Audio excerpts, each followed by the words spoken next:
Guys part 1টাতে বলেছিলাম যে আমাদের সঙ্গে একটা বড় দুর্ঘটনা ঘটেছে, ইন্ট্রোতে দিয়েছি, তোমরা বুঝতে পেরেছো কিনা জানি না, কিন্তু শেষ পর্যন্ত দেখো ঠিক বুঝতে পারবে। তো আমরা গোবিন্দপুর যেটা ড্রোন ফ্লাই করতে গেছিলাম ওটার ভিডিওর পার্ট 2 তো দেখতে পাচ্ছ। আমাদের কাজকর্ম চলছিল, কাজকর্মের মধ্যে আমরা জল কেটে চলে এসেছি, যেহেতু আমরা এখন মেন লোকেশনে যাব। আমাদের কোনো কাজ ছিল না যেহেতু আমরা আগেই ড্রোন ফ্লাই করিয়ে সব শ্যুটগুলো নিয়ে নিয়েছিলাম, নেওয়ার পর তারপরে চলে আসলাম আমরা মেন লোকেশনে আসার পর আমাদের দেখানোর চেষ্টা করছিলাম কিছু জিনিস। তারপরে আমরা এসে বসলাম, বসার পর সব নাচ গান চলছিল, তোমাদেরকে নাচ গান দেখানোর চেষ্টা করছি। তোমরা এবার রিয়েল ভয়েস শোনো।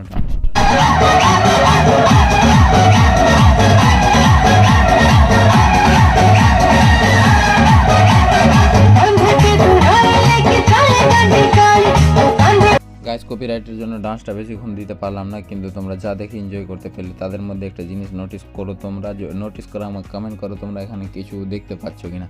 তারপরে গাইস আমরা চলে আসলাম ভিতরে আসার পর আমাদের উপরে খাওয়া দাওয়া হচ্ছিলো, তো আমরা চলে আসলাম কিছু খাওয়া দাওয়া করার পর, খাওয়া দাওয়া কমপ্লিট করার পর এখানে যেহেতু একটা বিয়ে ছিল, বিয়ের মধ্যে একটা এই মেয়েটার যে দেখতে পাচ্ছ ওর একটা বার্থডেও ছিল, তো সবাই মিলে বার্থডে সেলিব্রেশন করছিল। আমি আসলাম বাইরে সব দেখছিলাম, আমি একটু দেখেই আমি পালিয়ে গেছি যাতে এখন ফালতু কেক টেক ঝামেলা হবে, তাই বলে আমি এখান থেকে চলে গেছিলাম। তারপরে আমি আর বেলাল আসলাম রুমে, কিছুক্ষণ বসলাম, যেহেতু আমাদের রেস্ট করার জায়গা ছিল, আমাদের আর কোনো কাজ ছিল না।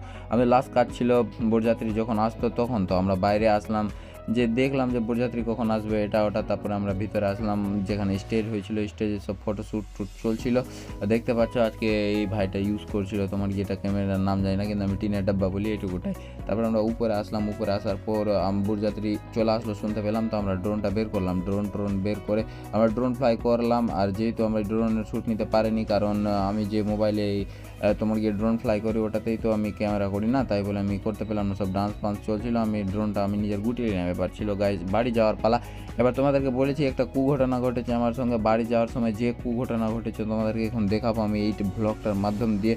তো যদি তোমরা দেখতে চাও কি ঘটেছে, কত বাজে সিন হয়েছে আমাদের সঙ্গে, তো শেষ পর্যন্ত দেখো, অবশ্যই বুঝতে পারবে।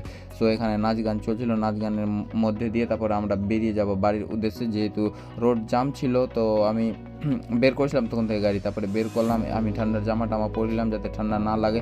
এখানে একটা বাজে সিন হয়ে গেছে, আমার গাড়ি থেকে স্ক্র্যাচ পড়িয়ে দিয়েছে, কিন্তু গাড়ি পরে নি গাছ। তারপর আমরা বেরিয়ে গেলাম, বেরিয়ে যাওয়ার পর গাছ তারপরে কিছুক্ষণ সামনে গিয়ে দেখো আমাদের অবস্থা হয়ে গেছে, গাড়ি পাংচার।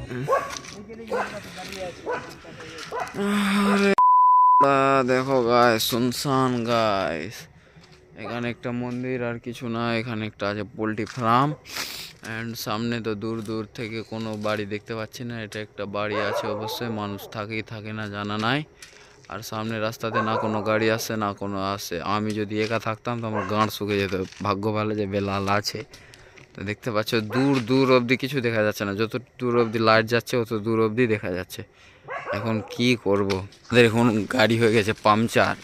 আগে দেখতে পাচ্ছ রাস্তাতেই আছি, দেখতে পাচ্ছ আমাদের পিচ রোড আছে, পিচ রোডে আছে, সামনে না কোনো গাড়ি আসছে, পুরো এদিকে জঙ্গল বাগান দেখতে পাচ্ছ, পিছনে পুরো বাগান। ওটা যেটা একটা দেখতে পাচ্ছ ওটা আছে একটা পোলট্রি ফার্ম আছে, ঠিক আছে। আর এদিকে আশেপাশে কেউ নাই, আর গাড়ি হয়ে গেছে এই টাইমে পাংচার। এখন প্রায় টাইম বাজে 12টা। তোমরা যদি দুর্গামোড়ের কেউ আশেপাশে থাকো তো অবশ্যই মেসেজ করো, নাহলে আমাদের ভোর হয়ে যাবে গাইস বাড়ি যেতে। 2 hours later. গাইস আমার হাঁটা অনেক দূর চলে এসেছিলাম, আর তখন টাইম বাজে প্রায় 1:30 বা 2টা। আমি টাইমের দিকে লক্ষ্য করিনি। তারপরে দেখো আমরা একটা গ্রামের ভিতরে ছিলাম, তারপরে কিছুক্ষণ পরের সিন দেখো 2 hours later. গাইস তখন সময় দেখতে পাচ্ছ 2:38 বাজে, ফেব্রুয়ারি 21 তারিখ, এটা অনেক দিন আগেকার ভিডিও যেহেতু। তারপর আমরা কিছুক্ষণ পর 2:38 ভাবতে পারছি আমরা বাড়িতে এসে, আমাদের বাইক পাংচার হয়েছে 12টার দিকে। তো দেখতে পাচ্ছ টায়ার সব পুরো বসে গেছে, যেহেতু টিউ নাই ভিতরে, টিউ কেটে বেরিয়ে গেছে। চলে আসলাম বাড়ি 2:38, তোকে লিব না, রাস্তা শুনশান,